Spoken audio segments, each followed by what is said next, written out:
ಇತ್ತೀಚೆಗೆ ಆ ಮೆಟ್ಲ ಮೇಲೆ ಆ ಇಸ್ವಿ ಕೂಡ ಹಾಕಿದ್ದಾರೆ. ಅದನ್ನು ಇತ್ತೀಚೆಗೆ ನೋಡಿದ್ವಿ. ಅದನ್ನು ಸುಮಾರು 400 ವರ್ಷ ಆಗಿದೆ ಈ ದೇವಸ್ಥಾನಕ್ಕೆ. ಸುಮಾರು ಒಂದು 7-8 ಸಾವಿರ 10 ಸಾವಿರವರೆಗೂ ಜನ ಭಕ್ತಾದಿಗಳು ಬರ್ತಾರೆ. ಪೂರ್ವಿಕರು ಈ ವಿಗ್ರಹವನ್ನು ಕಾಶಿಯಿಂದ ತಮ್ಮ ತಲೆಯ ಮೇಲೆ ಹೊತ್ತುಕೊಂಡು ಬಂದು ಇಲ್ಲಿ ಪ್ರತಿಷ್ಠಾಪನೆ ಮಾಡಿರುವಂತಹ ವಿಗ್ರಹ ಅಂತ ಒಂದು ಇತಿಹಾಸವಿದೆ.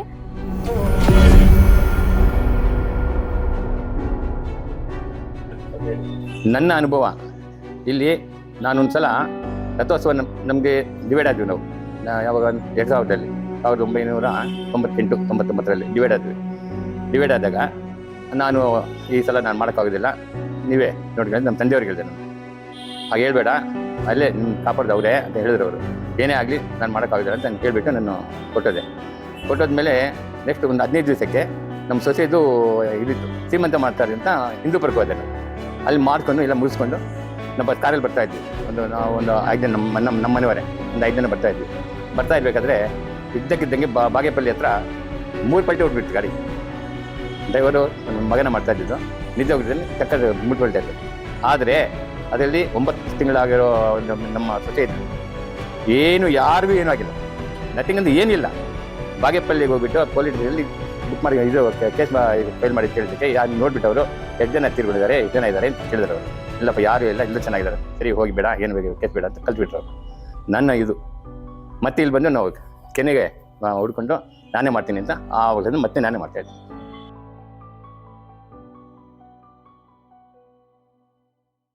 ನನ್ನ ಹೆಸರು ಕೆ ಚಂದ್ರಶೇಖರ್ ಅಂತ. ನಾವು ಕಾರ್ಪಾಗ್ಲ ಫ್ಯಾಮಿಲಿಯವರು. ನಮ್ಮ ತಂದೆಯವರ ಹೆಸರು ಸತ್ಯನಾರಾಯಣ ಶೆಟ್ಟಿ ಅಂತ. ಅವ್ರ ತಂದೆ ಕೆ ಸುಬ್ಬರಾಯಪ್ಪ ಅಂತ, ಅವ್ರ ತಂದೆ ಶಿವರಾಮಯ್ಯ.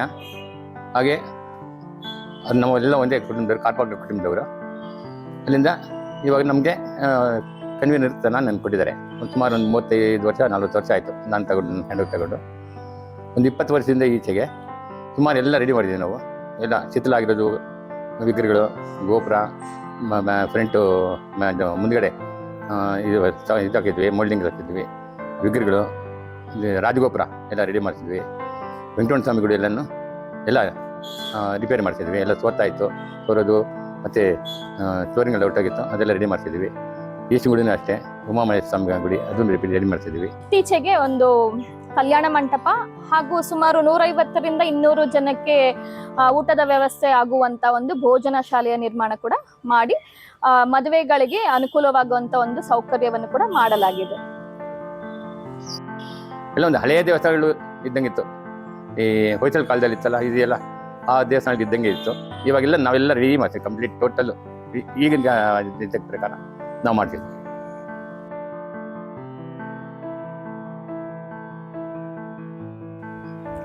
ಈ ದಿನ ಚಿಂತಾಮಣಿ ನಗರದ ಪ್ರಮುಖ ಸ್ಥಳವಾದಂತಹ ಆಜಾದ್ ಚೌಕ್ದಲ್ಲಿ ನೆಲೆಸಿರುವಂತಹ ಸುಮಾರು 400 ವರ್ಷಗಳಿಗೂ ಪುರಾತನವಾದಂತಹ ಶ್ರೀ ಹರಿಹರೇಶ್ವರ ದೇವಸ್ಥಾನದ ಸನ್ನಿಧಿಯಲ್ಲಿ ಈ ದಿನ ಕೂತ್ಕೊಂಡು ಮಾತಾಡ್ತಿದ್ದೇವೆ.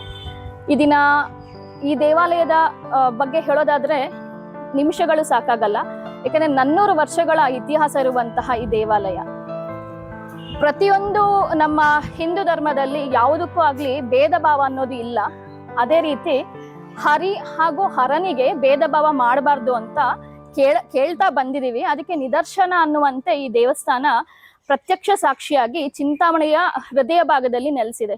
ಈ ದೇವಸ್ಥಾನದಲ್ಲಿ ನೀವು ನೋಡೋದಾದ್ರೆ ಈ ಕಡೆ ಸಾಕ್ಷಾತ್ ಭೂನೀಲ ಸಮೇತ ವೆಂಕಟರಮಣ ಸ್ವಾಮಿ, ಅದೇ ಸಮಾನ ಒಂದು ಅಂತರದಲ್ಲಿ ಆ ಕಡೆ ಹರಿಹರೇಶ್ವರರ ಅಂದ್ರೆ ಈಶ್ವರರ ಉಮಾಮಹೇಶ್ವರರ ಸನ್ನಿಧಾನ ಇದೆ. ಆ ಪ್ರತಿಯೊಂದು ಪ್ರಾಂಗಣದಲ್ಲಿರುವಂತ ಪ್ರತಿಯೊಂದು ದೇವಸ್ಥಾನದ ಪ್ರತಿಯೊಂದು ಗರ್ಭಗುಡಿಯ ಬಗ್ಗೆ ಆಗ್ಲಿ, ವಿಗ್ರಹಗಳ ಬಗ್ಗೆ ಆಗ್ಲಿ ವಿಶೇಷವಾದಂತ ಒಂದು ಇತಿಹಾಸವಿದೆ. ಈ ದೇವಸ್ಥಾನದ ಪ್ರಾಂಗಣದಲ್ಲಿ ಚೋಳರ ಕಾಲದ ಲಿಪಿಯನ್ನು ಕೂಡ ನಾವು ಕಾಣ್ಬೋದಾಗಿದೆ. ಇನ್ನು ಹೊರಗಡೆ ನಿಂತು ಗರ್ಭಗುಡಿ ಎದುರಿಗೆ ಮುಖ ಮಾಡಿ ನಿಂತರೆ ನಿಮ್ಮ ಬಲಗೈ ಕಡೆ ಒಂದು ಸಣ್ಣ ರಾಮರ ಗುಡಿ ಇದೆ. ಅಲ್ಲಿ ಏನು ವಿಶೇಷ ರಾಮರ ಗುಡಿ ಇದು ಅಂತಂದರೆ, ಸೀತಾ, ಲಕ್ಷ್ಮಣ, ಭರತ, ಶತ್ರುಘ್ನ, ವಿಭೀಷಣ, ಆಂಜನೇಯ ಇಷ್ಟು ಜನಗಳ ಪ್ರತಿಷ್ಠಾಪನೆ ಒಂದೇ ಸ್ಟೇಜಲ್ಲಿದೆ. ಸಾಮಾನ್ಯಕ್ಕೆ ರಾಮ, ಲಕ್ಷ್ಮಣ, ಸೀತಮ್ಮನವರು, ಆಂಜನೇಯ ಇರೋ ದೇವಸ್ಥಾನಗಳೇ ಹೆಚ್ಚು. ಅಂತಂದರೆ ಇದರಲ್ಲಿ ಭರತ ಶತ್ರುಘ್ನರು ಕೂಡ ಇದ್ದಾರೆ. ಜೊತೆಗೆ ವಿಭೀಷಣನ್ನ ಭಾಗವತೋತ್ತಮನಾಗಿ ವಿಭೀಷಣನು ಕೂಡ ಸೇರಿಸ್ಕೊಂಡಿರೋದ್ರಿಂದ ಈ ದೇವಸ್ಥಾನ ಬಹಳ ಶ್ರೇಷ್ಠವಾದ ದೇವಸ್ಥಾನ ಅಂತ ಹೇಳಿ ಆ ಕಾಲದಿಂದ ಹೇಳ್ಕೊಂಡು ಬರ್ತಾ ಇದ್ದಾರೆ.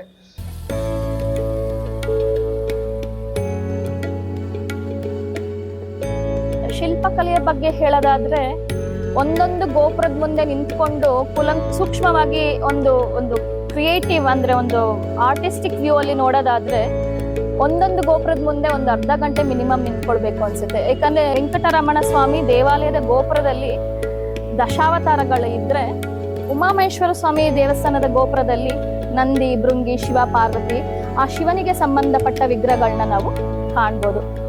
ಆವರಣ ಹೊರಾವರಣದಲ್ಲಿ ನೀವು ಪ್ರದಕ್ಷಿಣೆ ಬಂದರೆ ಇಲ್ಲಿ ಪ್ರತಿ ದೇವಸ್ಥಾನಕ್ಕೂ ಒಂದೊಂದು ಗೋಪುರಗಳಿದೆ. ಆ ರಾಜಗೋಪುರಗಳಲ್ಲಿ ಒಳ್ಳೊಳ್ಳೆ ಕೆತ್ತನೆ ಕೆಲಸಗಳು ಮತ್ತು ಅಲ್ಲಿರುವಂಥ ದೇವತೆಗಳು ಇವರು ಕೂಡ ಒಳಗಡೆ ಇರುವಂಥ ದೇವರಿಗೆ ಎಷ್ಟು ಶ್ರೇಷ್ಠನೋ ಹಾಗೆ ಈ ದೇವರುಗಳು ಕೂಡ ನಿಮಗೆ ಅನುಗ್ರಹ ಮಾಡ್ತಾರೆ ಅಂತ ಹೇಳಿ ನೀವು ಪ್ರದಕ್ಷಿಣೆ ಬರುವಾಗ ಬಹಳ ಚಿತ್ತಾಕರ್ಷಕವಾಗಿರುವಂಥ ಶಿಲ್ಪಕಲೆಯಿಂದ ಕೂಡಿದಂಥ ವಿಗ್ರಹಗಳು ಹೊರಾವರಣದಲ್ಲಿ ಇದೆ. ದಶಾವತಾರದಂತೂ ನಮ್ಮ ವೆಂಕಟರಮಣ ಸ್ವಾಮಿ ದೇವಸ್ಥಾನದ ಮೇಲೆ ದಶಾವತಾರಗಳ ವಿಗ್ರಹಗಳಿದೆ. ಅದು ಕೂಡ ನಯನ ಮನೋಹರವಾಗಿರುವಂಥ ವಿಗ್ರಹಗಳಾದ್ದರಿಂದ ನೀವೆಲ್ಲರೂ ಬಂದು ಆ ವೆಂಕಟರಮಣ ಸ್ವಾಮಿ ಸೇವೆ ಮಾಡುವಾಗಲೇ ನೀವು ಪ್ರದಕ್ಷಿಣೆ ಬಂದರೆ ಆ ದಶಾವತಾರದ ದೇವತೆಗಳ ವರ ಕೂಡ ನಿಮಗೆ ಸಿಗೋದರಲ್ಲಿ ಅತಿಶಯೋಕ್ತಿ ಏನಿಲ್ಲ. ಇನ್ನ ಮುಕ್ಕೋಟಿ ಏಕಾದಶಿ, ದ್ವಾದಶಿ, ತ್ರಯೋದಶಿಗಳಿಗಂತೂ ಈ ದೇವಸ್ಥಾನದಲ್ಲಿ ಜನ ಸಂದಣಿಯ ಲೆಕ್ಕ ಇಡೋದೇ ಕಷ್ಟ ಆಗುತ್ತೆ.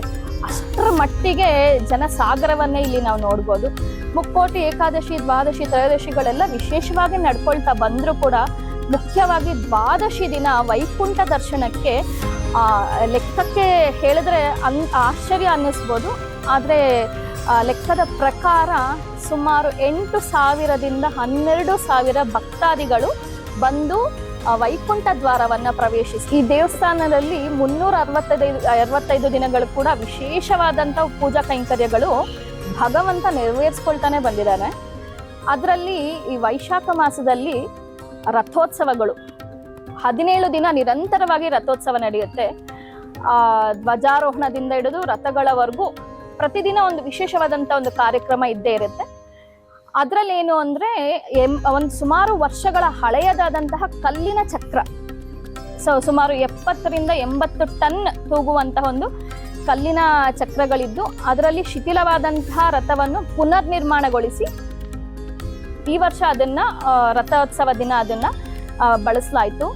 ಪ್ರತಿಯೊಂದು ದಿನ ವಿಶೇಷವಾದಂತಹ ಸಿಂಹವಾಹನೋತ್ಸವ, ಶೇಷವಾಹನೋತ್ಸವ, ಹಾಗೆ ಪ್ರತಿಯೊಂದು ಆ ದಿನದ ಸಂಬಂಧಪಟ್ಟಂತ ಒಂದು ಕಾರ್ಯಕ್ರಮಗಳನ್ನ ನಡೆಸಿ ವಿಜೃಂಭಣೆಯಾದ ರಥೋತ್ಸವನ ಮಾಡಲಾಗುತ್ತೆ. ಆ ರಥೋತ್ಸವಕ್ಕೆ ಗ್ರಾಮದ ಸಕಲ ಜನತೆಗಳು ಅಷ್ಟು ಮಾತ್ರವಲ್ಲದೆ ಬೇರೆ ವಿವಿಧೆಡೆಗಳಿಂದ ಕಲಾವಿದರನ್ನ ಕರೆಸಲಾಗುತ್ತೆ. ಕಂಸಾಳೆ, ಡೊಳ್ಳು ಕುಣಿತ ಹಾಗೂ ಇನ್ನೂ ವಿಶೇಷವಾದಂಥ ಒಂದು ಸಾಂಪ್ರದಾಯಿಕ ಜನಪದ ಕಲೆಗಳವ್ರನ್ನೆಲ್ಲ ಕರೆಸಿ ಒಂದು ವಿಜೃಂಭಣೆಯಾದ ಮೆರವಣಿಗೆಯಲ್ಲಿ ಕರ್ಕೊಂಡೋಗೋದು ಒಂದು ಪದ್ಧತಿ ಇದೆ. ಹೇಗನ್ಸುತ್ತೆ ಅಂದ್ರೆ ಒಂದು ವಿಶೇಷವಾದಂಥ ಒಂದು ಉತ್ಸವ, ಒಂದು ಸಂತೋಷ, ಆಹ್ಲಾದಕರ. ಮಹಿಳೆಯರು ಕೂಡ ಸಾಂಪ್ರದಾಯಿಕ ಉಡುಗೆಗಳಲ್ಲಿ ಭಾಗವಹಿಸಿ ಒಂದು ನೃತ್ಯದಿಂದ ಕೂಡ ದೇವರನ್ನು ಸ್ವಾಗತ ಮಾಡಿ ಪ್ರಾಂಗಣದ ಸುತ್ತ ಒಂದು ಮೆರವಣಿಗೆನ ಕರ್ಕೊಂಡು ಹೋಗ್ತೀವಿ. ಹಾಗಾಗಿ ಇದೊಂದು ವಿಶೇಷವಾದಂಥ ಕಳೆಯನ್ನ ದೇವಸ್ಥಾನಕ್ಕೆ ಕಟ್ಟುತ್ತೀವಿ.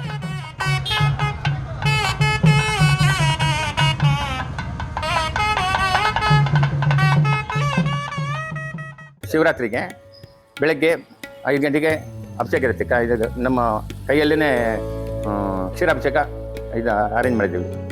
ಒಂದು ಪೈಪ್ ಇಟ್ಬಿಟ್ಟು ಇಲ್ಲಿಂದ ಅಲ್ಲಿಗೆ ಒಂದು ಕ್ಷೀರಾಭಿಷೇಕ ಮಾಡ್ತೀವಿ. 9 ಗಂಟೆಯಿಂದ ಬೆಳಗ್ಗೆ 6 ಗಂಟೆಯಿಂದ 11 ಗಂಟೆವರೆಗೂ. 11 ಗಂಟೆಯಿಂದ ಏಕವಾರ ರುದ್ರಾಭಿಷೇಕ, ಪಂಚಾಮೃತಾಭಿಷೇಕ ಎಲ್ಲ ಆಗುತ್ತೆ. ಮತ್ತು 3-3:30ಗೆ ಕಲ್ಯಾಣೋತ್ಸವ ಇಟ್ಕೊಂಡಿದ್ವಿ. ಕಲ್ಯಾಣೋತ್ಸವ ಆಗುತ್ತೆ. ಕಲ್ಯಾಣೋತ್ಸವ ಆದಮೇಲೆ ರಾತ್ರಿ 9 ಗಂಟೆಗೆ ಇದು 4 ಅಮ್ಮ ಪೂಜೆ ಆಗುತ್ತೆ. 4 ಅಮ್ಮ ಪೂಜೆ ಅಂದರೆ 9ರಿಂದ 12 ಗಂಟೆ, 12 ಗಂಟೆಯಿಂದ 1:30ಯಿಂದ 4ರಿಂದ 6 ಗಂಟೆಗೆ 4 ಟೈಮ್ ಆಗುತ್ತೆ ಅಭಿಷೇಕ. ರುದ್ರಾಭಿಷೇಕ, ಏಕವಾರ ರುದ್ರಾಭಿಷೇಕ 4 ಟೈಮ್ ಆಗುತ್ತೆ. ಮತ್ತು ಬೆಳಗ್ಗೆ ಮಹಾಮಂಗಳಾರತಿ ಆಗುತ್ತೆ. ಬೆಳಗ್ಗೆ ಎಲ್ಲ ಬೆಳಗಿನಿಂದ ರಾತ್ರಿವರೆಗೂ ಅವಲಕ್ಕಿ, ಉಪ್ಪಿಟ್ಟು ಮಾಡಿಸಿ ಪ್ರಸಾದ ಕೊಡ್ತೀವಿ. ಮುಂಚೆ ವಿನಾಯಕ ಚೌತಿಗೆ ಗಣೇಶ ಇತ್ತು, ಅದು ದೇವಸ್ಥಾನದ ಒಳಗಡೆ ಇತ್ತು. ಮುಂಚೆ ಅದು ಚೌಕ ಇಲ್ಲ, ಆಜಾ ಚೌಕ ಕಂಪ್ಲೀಟ್ ಎಲ್ಲ ಶೆಡ್ ಹಾಕಿ 10 ದಿವಸ 11 ದಿವಸ ಇಡ್ತಾಯಿದ್ರು ಅವಾಗ. ಅದು ಅಂತ ಮತ್ತು ಶ್ರೀರಾಮನವಮಿಗೆ 9 ದಿವಸ ಇಡ್ತಾಯಿದ್ರು. ಇವಾಗೆಲ್ಲ ಸ್ವಲ್ಪ ಕಡಿಮೆ ಆಗಿಬಿಟ್ಟಿದೆ. ಹರಿಕತೆ, ಪುರಾಣ, ಇದು ನಾಟ್ಯಗಳು, ಸಂಗೀತ ಕಚೇರಿ, ಮತ್ತು ತಿರುಪತಿಯಿಂದ ಹನುಮಾಚಾರ್ಯ ಕಿತ್ತಗಳು ಅವೆಲ್ಲ ಅವ್ನು ಕರೆಸಿ ಅವ್ನು ಮಾಡ್ತಾಯಿದ್ವು. ಅವಾಗ ಒಂದೊಂದು ದಿವಸ ಒಂದೊಂದು ಪ್ರೋಗ್ರಾಮ್, ಒಂದೊಂದು ದಿವಸ ಒಂದು ಪ್ರೋಗ್ರಾಮ್. ಇವಾಗೆಲ್ಲ ಬರೋರು ಇಲ್ಲ, ಕೇಳೋರು ಇಲ್ಲ. ಈ ಮೊಬೈಲ್ಗಳು ಅವು ಬಂದುಬಿಟ್ಟು, ಟಿ ವಿಗಳು ಬಂದುಬಿಟ್ಟು ಎಲ್ಲನೂ ಇದಾಗುತ್ತೆ. ಅದರಿಂದನೇ ನಾವು ಡೈಲಿನೂ ಪ್ರಸಾದ ಗೊತ್ತು ಕರೆಸ್ತಾ ಇರ್ತೀವಿ, ಬರ್ತಾ ಇರ್ತಾರೆ. ಒಂದು 10% 20% ಇಂಪ್ರೂವ್ ಆಗಿದೆ. ವರ್ಷನೂ ಇಲ್ಲಿ ನಮ್ಮ ದೇವಸ್ಥಾನದಿಂದ ಚೌಕದಲ್ಲಿ ಹರಿಹರೇಶ್ವರ ಸ್ವಾಮಿ ದೇವಸ್ಥಾನದಿಂದ ಒಂದು 600ರಿಂದ 800 ಜನ ತಿರುಪತಿಗೆ ನಡ್ಕೊಂಡು ಹೋಗ್ತಾರೆ. ಅವರೆಲ್ಲ ಇಲ್ಲೇ ರೆಡಿ ಮಾಡಿ ಇಲ್ಲಿಂದನೇ ಊಟ ಎಲ್ಲ ಮಾಡ್ತೀವಿ, ನಾವು ಎಲ್ಲ ಮಾಡಿಸ್ಕೊಡ್ತೀವಿ. ಇಲ್ಲಿಂದನೇ ಹೋಗ್ತಾರೆ, ವರ್ಷ ಹೋಗ್ತಾರೆ. ಹಸು ಅಂದರೆ ಕಾಮಧೇನು ತಾನೆ. ಕಾಮಧೇನು ದೇವಸ್ಥಾನ ಅಂದರೆ ನಮ್ಮ ಇದು ಮುಕ್ಕೋಟಿ ದೇವರು ಇರೋದು ಹಸುವಲ್ಲೇ. ನಾವು ಹಸುಗಳು ಸಾಕ್ತಾಯಿದ್ವಿ ಮುಂಚಿಂದ. ನಮಗೆ ಇದು ನಮ್ಮ ಮನೇಲಿ ಸಾಕ್ತಾಯಿದ್ವಿ, ಮತ್ತು ಇದು ದೇವಸ್ಥಾನದಲ್ಲಿ ಅದು ಸಾಕ್ತಾಯಿದ್ವಿ. ಇವಾಗ ಅದೇ ಪ್ರಕಾರನೇ ದೇವಸ್ಥಾನದಲ್ಲಿ ಗೋಶಾಲೆ ಮಾಡಿದ್ದೀವಿ. ಒಂದು 4 ಹಸುಗಳಿದೆ, ಚೆನ್ನಾಗಿದೆ, ನೋಡ್ಕೊತಾ ಇದ್ದೀವಿ. ತಿರುಪತಿಯ ಕಪಿಲ ತೀರ್ಥದಲ್ಲಿ ತಿರುಪತಿಯ ಕಪಿಲ ತೀರ್ಥ ಎಲ್ಲರಿಗೂ ಗೊತ್ತೇ ಇರುತ್ತೆ. ಅಲ್ಲಿ ಸುಜ್ಞಾನಂದ ಗುರುಗಳ ಆಶ್ರಮ ಇದೆ. ಅಂತಹ ಗುರುಗಳು, ಸುಜ್ಞಾನಂದ ಗುರುಗಳು ತಮ್ಮ 35 ಅಥವಾ 36 ವರ್ಷದ ವಯಸ್ಸಿನಲ್ಲಿ ಈ ದೇವಸ್ಥಾನದಲ್ಲಿರುವಂತಹ ಹಳೆಯ ಪುರಾತನ ಒಂದು ಕಲ್ಯಾಣ ಮಂಟಪದ ಕಟ್ಟಡ ಒಂದಿದೆ, ಇಲ್ಲಿ ಈಗಲೂ ಕಾಣ್ಬೋದು. ಅಲ್ಲಿ ಕೂತು ಅವರು ಬಹಳ ವರ್ಷಗಳ ಕಾಲ ಇಲ್ಲೇ ನೆಲೆಸಿದ್ರು. ಅಲ್ಲಿ ಅವರು ಭಗವದ್ಗೀತೆಯನ್ನ ಬರೆದಿದ್ರು. ಪಂಚಲೋಹದ ಸುಜ್ಞಾನಂದ ಗುರುಗಳ ವಿಗ್ರಹವನ್ನು ತಯಾರು ಮಾಡಿಸಿ ಇಲ್ಲಿ ಪ್ರತಿ ವರ್ಷ ಕೂಡ ಸುಜ್ಞಾನಂದ ಗುರುಗಳ ಆರಾಧನೆಯನ್ನು ಕೂಡ ಮಾಡಲಾಗ್ತಿದೆ. ಗರ್ಭಗುಡಿಯಿಂದ ನೀವು ಒಳಗಡೆ ಬಂದರೆ ಎಡಗಡೆಗೆ ಅಲ್ಲಿ ನಾಗರ ಕಟ್ಟೆ ಅಂತ ಇದೆ, ಅಶ್ವತ್ಥ ಕಟ್ಟೆ ಅಂತ ಕರೀತಾರೆ. ಯಾರಾದರೂ ಮಕ್ಕಳಿಲ್ಲದವರು, ಮದುವೆಗಳಾಗಬೇಕಾದವರು ಅಥವಾ ಅವರ ಕೋರಿಕೆಗಳನ್ನು ನೆರವೇರಿಸಿಕೊಳ್ಳುವಂಥವರು ಯಾರಾದರೂ ಇದ್ದರೆ ಅವರಲ್ಲಿ ಬಂದು ನಾಗರ ಪ್ರತಿಷ್ಠೆ ಮಾಡಿ ಉತ್ಸವ ಮಾಡಿ ನಾಗರ ಸೇವೆಗಳನ್ನ ನಡೆಸ್ತಾರೆ. ಹಾಗಾಗಿ ಅಲ್ಲಿ ನಾಗರ ಕಟ್ಟೆ ಭಾಳಷ್ಟು ವಿಶೇಷವಾಗಿದೆ.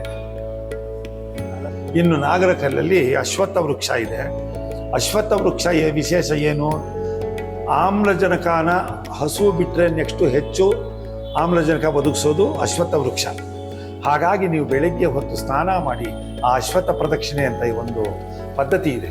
ಆ ಅಶ್ವತ್ಥ ಪ್ರದಕ್ಷಿಣೆಯನ್ನು ಮಾಡಿದ್ರೆ ನಿಮಗೆ ಆರೋಗ್ಯ ಕೂಡ ಸುಧಾರಿಸುತ್ತೆ ಅಂತ ಹೇಳಿ ವೇದ ಪುರಾಣಗಳು ಸಾರೋದ್ರಿಂದ ನಿಮಗೆ ಅದು ಕೂಡ ಇಲ್ಲಿ ಅನುಕೂಲ ಇದೆ ಅಂತ ತಿಳಿಸೋಕ್ಕೆ ನಾನು ಇಷ್ಟಪಡ್ತೀನಿ.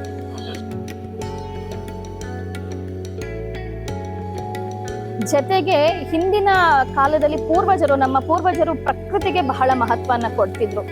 ಆಯಾ ಪ್ರಾಂಗಣಕ್ಕೆ ಸೀಮಿತವಾದಂತಹ ಒಂದು ವೃಕ್ಷಗಳ ಒಂದು ಮಾಹಿತಿಯನ್ನ, ಮಹತ್ವವನ್ನ ನಮ್ಗೆ ತೋರಿಸ್ಕೊಡ್ತಿದ್ರು. ಅದೇ ರೀತಿ ಇವಾಗ ನಮ್ಮಿಂದ ಈಗ ತಂಪಾದ ಗಾಳಿ ಬೀಸ್ತಿರುವಂತ ಇದು ಶಮಿ ವೃಕ್ಷ ಅಂದ್ರೆ ಬನ್ನಿ ಮರ 100 ವರ್ಷಗಳ ಹಳೆಯದು. 200 ವರ್ಷಕ್ಕಿಂತ ಹಳೆಯದಾದಂತ ಇದು ಬನ್ನಿ ಮರ. ಇದಕ್ಕೂ ಕೂಡ ಪೂಜೆಗಳು ನಡೀತಾನೆ ಇರುತ್ತೆ. ಈ ಕಡೆ ಕಾಣ್ತಿರುವಂತಹ ನಲ್ಲಿಕಾಯಿ ಮರಕ್ಕಂತೂ ಪ್ರತಿ ಕಾರ್ತಿಕ ಮಾಸದಲ್ಲಿ ತಂಡಗಳಲ್ಲಿ ಮಹಿಳೆಯರು ಬಂದು ಸಂಜೆಯ ಸಮಯ ಇಲ್ಲಿ ಕೂತ್ಕೊಂಡು ದೀಪಾರಾಧನೆ ಮಾಡಿ ಕಾರ್ತಿಕ ದಾಮೋದರ ವ್ರತವನ್ನು ಕೂಡ ಇಲ್ಲಿ ಪ್ರತಿ ವರ್ಷ ನಡೆಸ್ಕೊಂಡು ಬರ್ತಿದ್ದಾರೆ. ಉಮಾಮಹೇಶ್ವರ ಸ್ವಾಮಿ ವಿಗ್ರಹ ಕಾಶಿಗೆ ಹೋಗಿದ್ರು, ದೊಡ್ಡವ್ರು ಕಾಶಿಗೆ ಹೋಗಿ ಅಲ್ಲಿಂದ ತಲೆ ಮೇಲೆ ಇಟ್ಕೊಂಡು ನಡ್ಕೊಂಡು ಬಂದಿದ್ದಾರೆ. ಅವಾಗೆಲ್ಲ ಏನು ಗಾಡಿಗಳು ಇಲ್ಲ, ಏನೂ ಇಲ್ವಲ್ಲ.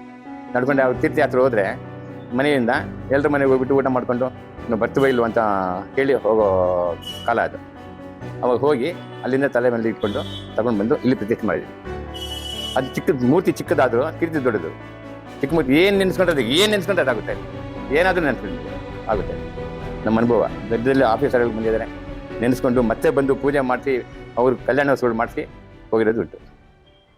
ನೀವು ಒಳ್ಳೆ ಸಂಪ್ರದಾಯಬದ್ಧವಾಗಿ ದೇವಸ್ಥಾನಗಳಿಗೆ ಬರುವಾಗ ಸಂಪ್ರದಾಯಬದ್ಧವಾಗಿ ಬಂದರೆ ನಿಮಗೆ ಮನಸ್ಸು ಬೇಗ ಪ್ರಫುಲ್ಲತೆಯಿಂದ ಕೂಡುತ್ತೆ ಅಂತ ಹೇಳಿ ಇಲ್ಲಿನವರೆಲ್ಲ ಇಷ್ಟಪಡೋದ್ರಿಂದ ನೀವು ಈ ದೇವಸ್ಥಾನಕ್ಕೆ ಬರುವಾಗ ಸಂಪ್ರದಾಯ ವಸ್ತ್ರಗಳಲ್ಲೇ ಬಂದು ಇಲ್ಲಿನ ದೇವರುಗಳನ್ನ ಪೂಜೆ ಮಾಡಿ ಆ ವರಪ್ರಸಾದನ ನೀವು ಪಡೆದು ನೀವು ಧನ್ಯರಾಗಬೇಕು ಅಂತ ಹೇಳಿ ನನ್ನ ಒಂದು ಸವಿನಯ ಪ್ರಾರ್ಥನೆ.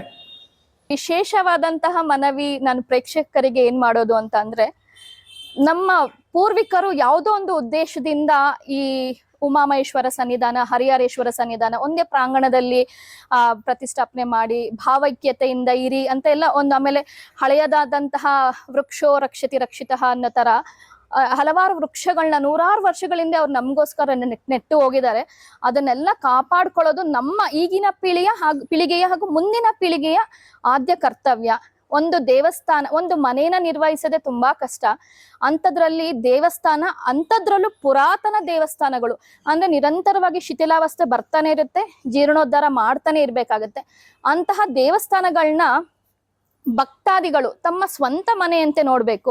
ಮನೆ ಹೇಗೆ ಶಿಥಿಲವಾದಾಗ ಫಸ್ಟ್ ಕ್ಲೀನ್ ಮಾಡ್ಕೊಳ್ಳೋಣ ಅಂತ ಒಂದು ಮನಸ್ಸಿಗೆ ಅನ್ಸುತ್ತೋ, ಅದೇ ರೀತಿ ದೇವಸ್ಥಾನದಲ್ಲಿ ಬಂದಾಗ ಪುರೋಹಿತರು ನಮ್ಗೆ ಅಂತ ಕೊಟ್ಟಿರುವಂತಹ ತೀರ್ಥನ ನಾವು ತಗೊಂಡು ಆ ಕೈನ ಗೋಡೆಗೊರ್ಸೋದಾಗ್ಲಿ, ಕುಂಕುಮ ವಿಭೂತಿಗಳನ್ನ ಗೋಡೆ ಮೇಲೆ ಚೆಲ್ಲೋದಾಗ್ಲಿ ಅದೆಲ್ಲ ಮಾಡದೆ, ನಮ್ಮ ದೇವಸ್ಥಾನ ಇದು ನಮ್ಮ ಆದ್ಯ ಕರ್ತವ್ಯ, ಇದನ್ನ ಶಿಥಿಲಗೊಳಿಸಬಾರ್ದು, ಅಲ್ಲಿ ನಾವು ಅಶುಚಿ ಮಾಡಬಾರ್ದು ಅನ್ನೋ ಒಂದು ಉದ್ದೇಶದಿಂದ, ಭಕ್ತಿಯ ಮನೋಭಾವದಿಂದ ಹೇಗೆ ದೇವರ ಅನುಗ್ರಹಕ್ಕಾಗಿ ದೇವಸ್ಥಾನದ ಪ್ರಾಂಗಣದಲ್ಲಿ ಬಂದಿರ್ತೀವೋ ಅದೇ ರೀತಿ ಕೇವಲ ಭಗವಂತನ ಅನುಗ್ರಹವನ್ನ ಸ್ವೀಕರಿಸಿ ತೃಪ್ತ ಭಾವನೆಯಿಂದ ಮನೆಗೆ ನಿರ್ಗಮಿಸ್ಬೇಕು. ಅದು ಬಂದಿರೋ ಒಂದು ಮುಖ್ಯ ಉದ್ದೇಶ ನಮಗೆ ದೇವರ ಅನುಗ್ರಹ ಆಗಿರ್ಬೇಕೇ ಹೊರತು ದೇವಸ್ಥಾನವನ್ನು ಶಿಥಿಲಗೊಳ್ಳಲು ನಾವು ಒಂದು ಸಹಕಾರ ಮಾಡಿದಂತಹ ಒಂದು ಕಾರಣ ನಾವಾಗಬಾರ್ದು. ಹಾಗಾಗಿ ಈ ನಿಮಗೆಲ್ಲ ಒಂದು ಮುಖ್ಯವಾದ ರಿಕ್ವೆಸ್ಟು, ಆದಷ್ಟು ನಮ್ಮ ದೇವಸ್ಥಾನಗಳನ್ನು ಆದಷ್ಟು ಶುಚಿಯಾಗಿ ಸ್ವಚ್ಛವಾಗಿ ಇಡಲು ನಾವೆಲ್ಲ ಸಹಕರಿಸೋಣ.